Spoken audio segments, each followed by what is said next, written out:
ಬಿದ್ದಿರುವ ಮನೆಯಲ್ಲಿಯೇ ಅಣ್ಣ ತಂಗಿಯ ವಾಸ.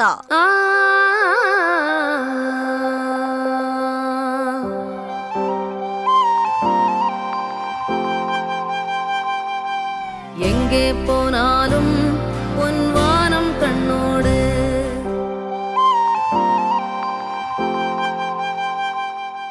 15 ವರ್ಷಗಳಿಂದ ಸಾರ್ವಜನಿಕರ ಸಂಪರ್ಕವಿರದ ಜೀವನ. எங்கே போனாலும் பொன்வானம் கண்ணோடு.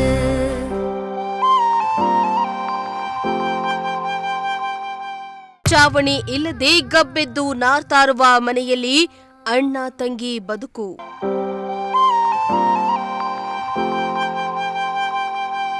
எங்கே போனாலும் பொன்வானம் கண்ணோடு.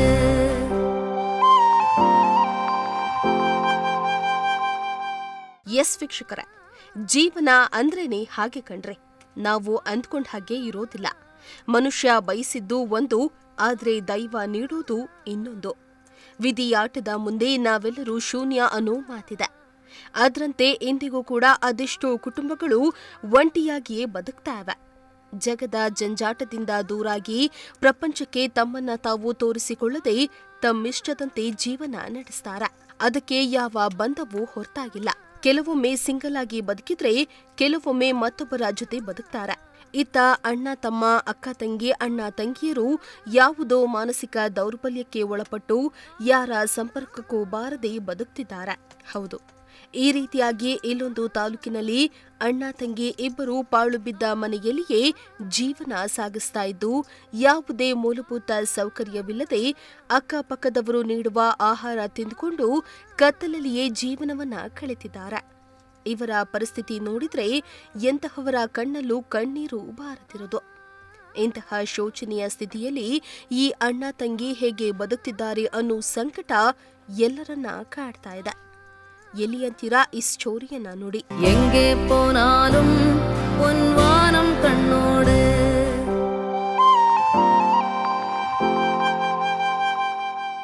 ಹೌದು, ಇಂತಹ ಮನ ಕಲುಕುವ ಘಟನೆ ನಡೆದಿರೋದು ತುಮಕೂರು ಜಿಲ್ಲೆಯ ಗಡಿನಾಡು ಪಾವಗಡ ತಾಲೂಕಿನಲ್ಲಿ. ಪಟ್ಟಣದ ಕಾವಲಗೇರಿ ಬಡಾವಣೆಯಲ್ಲಿ ಸುಮಾರು 15 ವರ್ಷಗಳಿಂದ ಅಣ್ಣ ತಂಗಿ ಬದುಕ್ತಿದ್ದಾರೆ. ಇವರಿಬ್ಬರಿಗೂ ಅಕ್ಕಪಕ್ಕದ ಮನೆಯವರೇ ಅನ್ನದಾತರಾಗಿದ್ದಾರೆ. ಹೀಗೆ ಪಾಳು ಬಿದ್ದ ಮನೆಯಲ್ಲಿಯೇ ಕೂತು ನಮಗೆ ಏನೂ ಬೇಡ, ಯಾರು ಬೇಡ ಎಂತಾರುವ ಮಹಿಳೆಯ ಹೆಸರೇ ಸೀತಾಲಕ್ಷ್ಮಿ. ಹೀಗೆ ಮನೆಯ ಮುಂದೆ ತಂಗಿಯೊಂದಿಗೆ ನಿಂತ್ಕೊಂಡಿರುವ ವ್ಯಕ್ತಿಯೇ ಅಣ್ಣ ರಾಮಾಂಜನಪ್ಪ. ಇವರಿಬ್ರು ಕೂಡ 15 ವರ್ಷಗಳಿಂದ ಈ ಪಾಳು ಬಿದ್ದ ಮನೆಯಲ್ಲಿಯೇ ಜೀವನ ಸಾಗಿಸ್ತಿದ್ದಾರೆ. ಮನೆಗೆ ಚಾವಣಿ ಇಲ್ಲ, ಗೋಡೆಗಳು ಬಿರುಕು ಬಿಟ್ಕೊಂಡಿವೆ, ಕೂರಲು ಜಾಗವಿಲ್ಲ. ಮನೆಯ ಒಳಗೆ ಮತ್ತು ಹೊರಗೆ ಗಿಡ ಗೆಂಟೆಗಳು ಬೆಳೆದು ನಿಂತಿವೆ. ಪಾತ್ರೆ ಪಗಡೆಗಳು ಕೊಳೆತು ನಾರ್ತಾ ಇವೆ. ಲೈಟ್ ಇಲ್ಲ, ಸ್ವಚ್ಛತೆ ಇಲ್ಲ. ಇವರಿಗೆ ಊಟಕ್ಕೆ ತೊಂದರೆಯಾಗ್ತಾ ಇದೆ. ಅದರಲ್ಲಿಯೂ ನಾಯಿ ಸಾಕೊಂಡು ಅದನ್ನ ಕೂಡ ಪೋಷಿಸಿದ್ದಾರೆ. ಈ ನಿಸ್ವಾರ್ಥ ಮೂಕ ಜೀವಿಗೆ ಗೊತ್ತಿಲ್ಲ ಆ ಮನುಷ್ಯರ ನಿಜ ಜೀವನ.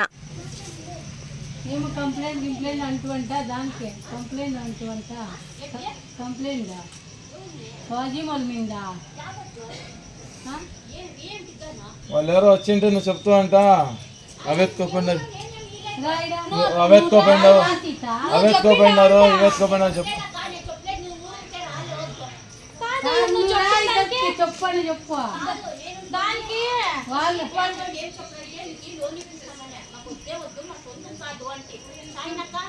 ఊరికే రావద్దు రగడికి. నేను ఒకటి చెప్తాను, నేను మీకు ఇల్లు ఇప్పియాలని ఉంటే దేవుడు ఉండు చెప్తాను. నేను ఎందుకు ఇస్తాను? నేను నా ఇస్తాను. యాళ్ళక బతుకమ్మక్క యా ఇల్లు ఇప్పిస్తాను. నాకే యా ఇల్లు ఇప్పిస్తావు? నా ఇల్లు నాకేడు, నేను బాడికి పెడతాను. నాకెట్లయితే వాళ్ళు ఊరికే ఉంటారే, నేను తీసుకుంటే నువ్వు నువ్వేమో చెప్తూ ఉంటావు. ಹೌದು, ಈ ಕುರಿತಾಗಿ ಮಾಜಿ ಪುರಸಭಾ ಸದಸ್ಯ ಮನು ಮಹೇಶ್ ಮಾತನಾಡಿ, ನೀವು ಒಮ್ಮೆ ನೋಡಿ ಸರ್, ಇದು ಮನೆಯ ರೀತಿ ಇದೆಯಾ? ಇಂತಹ ಮನೆಯಲ್ಲಿಯೇ ಇವರು ಹಲವು ವರ್ಷಗಳಿಂದ ವಾಸಿಸ್ತಾ ಬಂದಿದ್ದಾರೆ. ಅಕ್ಕಪಕ್ಕದವರು ಕೊಡುವ ಊಟವನ್ನ ಮಾಡ್ತಾರೆ. ಇವರು ಇದುವರೆಗೂ ಯಾರ ಸಂಪರ್ಕಕ್ಕೂ ಬಂದಿಲ್ಲ. ಯಾರಾದ್ರೂ ಮನೆಯ ಬಳಿ ಬಂದು ಸಹಾಯ ಮಾಡ್ತೇವೆ ಎಂದ್ರೆ ಕೋಪಗೊಂಡು ಕಿರುಚಾಡಿ ನಮ್ಮನ್ನೇ ಎದುರಿಸ್ತಾರೆ. ಇವರ ಪರಿಸ್ಥಿತಿ ನೋಡಲಾಗ್ತಾ ಇಲ್ಲ ಎಂದು ಮರುಗ್ತಿದ್ದಾರೆ. ಒಳಗಡೆ ಯಾರು ಹೋಗಲು ಬಿಡೋದಿಲ್ಲ, ಗಲಾಟೆ ಮಾಡ್ತಾರೆ. ನಾನು ಈ ಮನೆ ಬಿಟ್ಟು ಎಲ್ಲಿಗೂ ಬರುವುದಿಲ್ಲ ಅಂತಿದ್ದಾರೆ. ಕೂಡಲೇ ಜಿಲ್ಲಾಧಿಕಾರಿಗಳು ಇತ್ತ ಗಮನ ಹರಿಸಿ ಈ ಜೀವಿಗಳಿಗೆ ಜೀವದಾನ ಮಾಡಬೇಕಾಗಿದೆ. ಏನು ನಮ್ಮ ಒಂದು ಪಾವಗಡ ತಾಲೂಕಿನಲ್ಲಿ ಈ ಒಂದು ಸಾಮಾಜಿಕ ಜಾಲತಾಣಗಳಲ್ಲಿ ನಮ್ಮ ಏನು ಪಾವಗಡ ನಗರದ ಕಾವಲಗೆರೆ ಬೀದಿಯಲ್ಲಿ ಸೀತಾಲಕ್ಷ್ಮಿ ಮತ್ತು ರಾಮಾಂಜನೇಯನವರು ಈ ಒಂದು ಪಾಳು ಬಿದ್ದಂಥ ಮನೆಯಲ್ಲಿ ವಾಸ ಮಾಡ್ತಾಯಿದ್ರು. ಆ ವಾಸ ಮಾಡ್ತಿದ್ದಂಥ ಸಂದರ್ಭದಲ್ಲಿ ರಾಮಾಂಜನೇಯರು ಬಂದು ನನ್ನ ಕೇಳ್ಕೊಂಡ್ರು. ಆದ್ದರಿಂದ ನಾನು ಸ್ವಾಮೀಜಿಯವ್ರ ಬಳಿ ಕರ್ಕೊಂಡು ಹೋದೆ. ಆಗ ಆ ಒಂದು ಮನೆ ನೋಡೋಣ ಅಂತ ಬಂದಾಗ ಆ ಮನೆ ನೋಡಿದ್ರೆ ನಿಜವಾಗ್ಲೂ ಕೂಡ ಶೋಚನೀಯ. ಆ ಒಂದು ಜಾಗ ನೀವೇ ನೋಡ್ಬೋದು. ಇವತ್ತು ನಾವು ಏನು ಸಾಮಾಜಿಕ ಜಾಲತಾಣದಲ್ಲಿ ನೋಡಿಬಿಟ್ಟು ಸುಮಾರು ಜನ ದಾನಿಗಳು ಸಹಾಯ ಮಾಡಲು ಬರ್ತಾಯಿದ್ದಾರೆ. ಆದರೆ ಆಯಮ್ಮ ಅದನ್ನು ಸ್ವೀಕರಿಸಲು ನಿರಾಕರಿಸ್ತಾ ಐತೆ. ನಮ್ಗೆ ಯಾವ ಮನೆಯೂ ಬೇಡ, ಯಾವುದೂ ಇಲ್ಲ, ನೀವು ಈ ಮನೆನ ಖಾಲಿ ಮಾಡ್ಸೋಕ್ಕೋಸ್ಕರ ನೀವು ಎಲ್ಲ ಪ್ಲ್ಯಾನ್ ಮಾಡಿ ಮಾಡ್ತಾಯಿದ್ದೀರಾ. ನಾವು ಇದೇ ಮನೇಲಿ ವಾಸ ಮಾಡ್ತೀನಿ, ನಾನು 15 ವರ್ಷದಿಂದ ಇದೇ ಮನೇಲಿದ್ದೀನಿ, ಆದ್ದರಿಂದ ನಾನು ಈ ಮನೆ ಬಿಟ್ಟು ಹೋಗಲ್ಲ ಅಂತಂದೇಳಿ ಯಾರನ್ನೂ ಒಳಗಡೆ ಬಿಟ್ಕೊಂಡಂಗೆ ಅಮ್ಮ ಬಾಕ್ಲಾಕ್ಕೊಂಡು ಯಾರಾದರೂ ಬಂದರೂ ಗಲಾಟೆ ಮಾಡ್ತಾಯಿದ್ದಾರೆ. ದಯವಿಟ್ಟು ಈ ಒಂದು ಸ್ಥಿತಿಯಲ್ಲಿದೆ ನೋಡಿರಿ. ಮಳೆ ಬರ್ತಾಯಿದೆ. ಆ ಮಳೆಯಲ್ಲಿ ಮೊನ್ನೆ ಎಲ್ಲ ನೆಂದಿದೆಯಂತೆ. ಕೇಳಿದ್ರೆ ನಾನು ಮೊನ್ನೆ ಎಲ್ಲ ನೆಂದಿದ್ದೀನಿ, ನಂಗೆ ತಲೆ ಭಾರ ಆಗ್ತಾಯಿದೆ, ಕರ್ಕೊಳಕ್ಕೂ ಜಾಗ ಇಲ್ಲ. ಈ ಒಂದು ಮೇಲ್ಛಾವಣಿ ಇಲ್ಲೇ ಇಲ್ಲ. ಮಳೆ ಬಿಸಿಲು ಏನು ಬಂದರೂ ಕೂಡ ಅವರು ಇದೇ ಸ್ಥಿತಿಯಲ್ಲೇ ಇರಬೇಕು. ಹಾಗೂ ಅಯ್ಯಮ್ಮ ಎಷ್ಟು ಸ್ವಾಭಿಮಾನಿ ಅಂದರೆ, ಯಾವುದಾದ್ರೂ ಚುನಾವಣೆಯಲ್ಲಿ ಯಾರಾದರೂ ದುಡ್ಡು ಕೊಡಬೇಕು ಅಂತ ಬಂದರೆ ನನಗೆ ದುಡ್ಡು ಬೇಕಾಗಿಲ್ಲ, ನಾನೇ ಯಾಕೆ ದುಡ್ಡು ಇಸ್ಕೊಂಡು ಊಟ ಹಾಕಬೇಕು ಅಂತ ಅನ್ನುತ್ತಂತೆ. ಈ ಪಕ್ಕದಲ್ಲಿರೋರು ಎಲ್ಲರೂ ಹೇಳ್ತಾರೆ. ನಿಜವಾಗ್ಲೂ ಇಂಥ ಸ್ವಾಭಿಮಾನಿಗಳು ಇಂಥ ಕಷ್ಟದಲ್ಲಿ ಕೂಡ ಸ್ವಾಭಿಮಾನ ತೋರಿಸ್ತಾ ಇದ್ದಾರಲ್ಲ.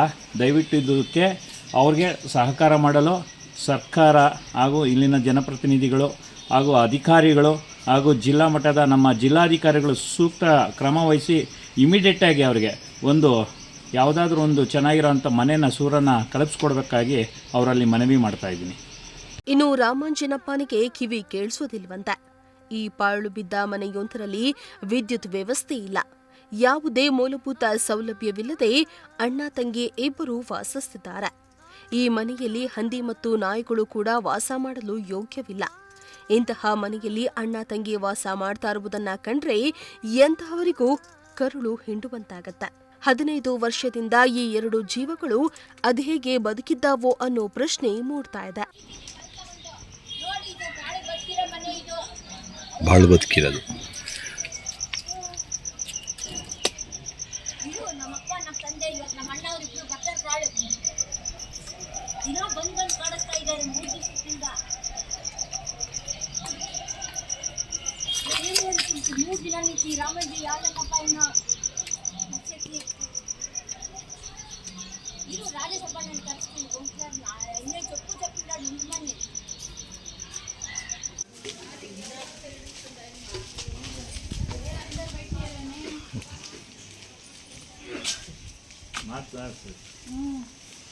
अंदर जा बैठी है.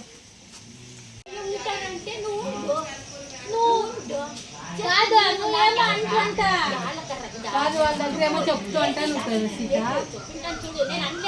నువ్వు అంటూ అంటలే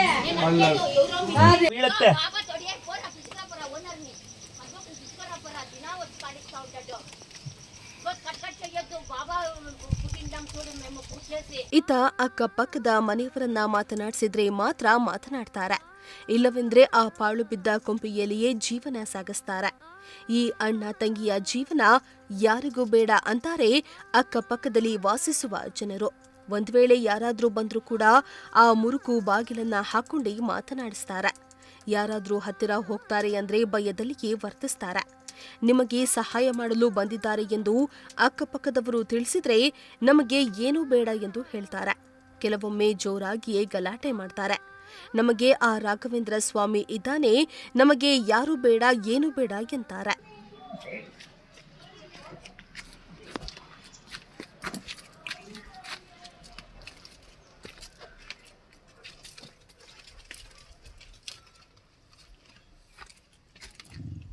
ಅಣ್ಣ ಇವ್ರಣ್ಣ ಏನಕ್ಕೆ ಬಂದಿರೋದು? ಏನಕ್ಕೆ ಬಂದಿರೋದು? ಮನೆ ನೋಡಕ್ಕೆ ಶೀಟ್ ಹಾಕ್ಸ್ಕೊಡಕ್ಕೆ. ಆಯ್ತಣ್ಣ ಅಣ್ಣ ನಮಸ್ಕಾರ ಅಣ್ಣ. ಹಾಂ ಯಾಕೆ ಗೊತ್ತಾ ನಮ್ಮ ಮನೆಗೆ ಯಾರು ಬರಲ್ಲ ಅಣ್ಣ, ನಮಗೆ ಹೆದರಿಕೆ. ಇವಾಗ ಸೋರುತ್ತಲ್ಲ ಮನೆ, ಮತ್ತೆ ಸೋರುತ್ತಲ್ಲ ಅದಕ್ಕೆ ಶೀಟ್ ಹಾಕ್ಸ್ಕೊಡಕ್ಕೆ. ನಮ್ಮವ್ರು ಕೊಟ್ರೆ ನಾವ್ ಹಾಕೊಂತೀವಿ ಅಣ್ಣ, ಏನ್ ಪರವಾಗಿಲ್ಲ. ಹಾಂ ಅಯ್ಯಪ್ಪನ ಮಾತು ಯಾಕೆ ಕೇಳ್ತೀಯ? ಕೇಳ್ಬೇಡ ಅಯ್ಯಪ್ಪನ ಮಾತು. ಹಾಂ ಅಯ್ಯಪ್ಪನ ಮಾತು ಯಾಕೆ ಕೇಳ್ತೀಯ? ಕೇಳ್ಬೇಡ ಅಯ್ಯಪ್ಪನ ಮಾತು. ಇರ್ಲಿ ಯಾರು ಕೊಟ್ಟ ಆಡಕ್ತಾ ಹೋಗ್ರಿ ರೇಪೊತ್ತಿನ ఎవరన్నా ఏమన్నా నన్ను చేస్తే ఏం గతి ಅಣ್ಣ. ಅವ್ರು ನಮ್ಮವ್ರು ಕಳಿಸ್ತಾರಣ್ಣ, ಏನ್ ಪರವಾಗಿಲ್ಲ, ನಾವ್ ಹಾಕೊಂತೀವಿ, ಪರವಾಗಿಲ್ಲ. ಯಾರು ನೀವಿಬ್ರೇ ಇರೋದು ಮನೆಗೆ? ನಾವಿರೋದಿಬ್ರೆ ಅಣ್ಣ, ಕೇಳ್ಬೇಕಿದ್ರೆ ನಾವಿರೋದಿಬ್ರೆ. ಹೌದಾ? ನೀವ್ ಅಕಸ್ಮಾತ್ ನೀವ್ ಕೊಟ್ರು ನಾವ್ ತಿಂಗಳ ತೀರ್ಸ್ಬಿಡ್ತೀವಿ. ನಮ್ಗೊಬ್ಬರದ್ ಬೇಡ ಅಣ್ಣ ಪಾಪ. ನಾನ್ 2 ವರ್ಷದ ಮಗು, ಈಗ ಈ ಹುಡುಗ ಇಷ್ಟಿದ್ದ. ನಿಂಗೆ ಏನಾಗಬೇಕು? ಅಣ್ಣ. ಅಣ್ಣನಾ? ಇಂತಹ ಪಾಳು ಬಿದ್ದ ಮನೆಯಲ್ಲಿರುವ ಈ ಅಣ್ಣ ತಂಗಿಯ ಜೀವನ ಯಾರಿಗೂ ಬೇಡ ಅನ್ಸತ್ತೆ. ಸ್ವತಂತ್ರ ಬಂದು 79 ವರ್ಷ ಕಳೆದ್ರೂ ಕೂಡ ಇಂದಿಗೂ ನಮ್ಮ ಸಮಾಜದ ನಡುವೆ ಇಂತಹ ಜೀವಗಳು ಜೀವಿಸ್ತಾವೆ ಎಂದ್ರೆ ಆಶ್ಚರ್ಯ ಆಗತ್ತೆ. ಕೆಲವೊಮ್ಮೆ ಇಂತಹ ವ್ಯಕ್ತಿಗಳು ಮಾನಸಿಕ ದೌರ್ಬಲ್ಯಕ್ಕೆ ಒಳಗಾಗಿ ಈ ರೀತಿ ಬದುಕ್ತಾರೆ. ಇಂತಹ ವ್ಯಕ್ತಿಗಳಿಗೆ ಸರಿಯಾದ ಚಿಕಿತ್ಸೆ ನೀಡಬೇಕಾದ ಅಗತ್ಯ ಇದೆ. ಹೀಗಾಗಿ ಅವರಿಗೆ ಹೊರ ಜಗತ್ತಿನ ಹಂಗೂ ಬೇಕಾಗಿರೋದಿಲ್ಲ. ಈ ಅಣ್ಣ ತಂಗಿಯ ಬದುಕಿನ ಬಗ್ಗೆ ಮುಂದಾದರೂ ಸಂಬಂಧಪಟ್ಟ ಜನಪ್ರತಿನಿಧಿಗಳು, ಜಿಲ್ಲಾಡಳಿತ, ಸಂಘಟನೆಗಳು ಮುಂದೆ ಬಂದು ಈ ಅನಾಥ ಜೀವಗಳನ್ನು ರಕ್ಷಿಸುವ ಕಾರ್ಯವನ್ನ ಮಾಡಬೇಕಾಗಿದೆ. ಇಮ್ರಾನುಲ್ಲಾ, ಪ್ರಜಾಶಕ್ತಿ ಟಿವಿ, ಪಾವಗಡ.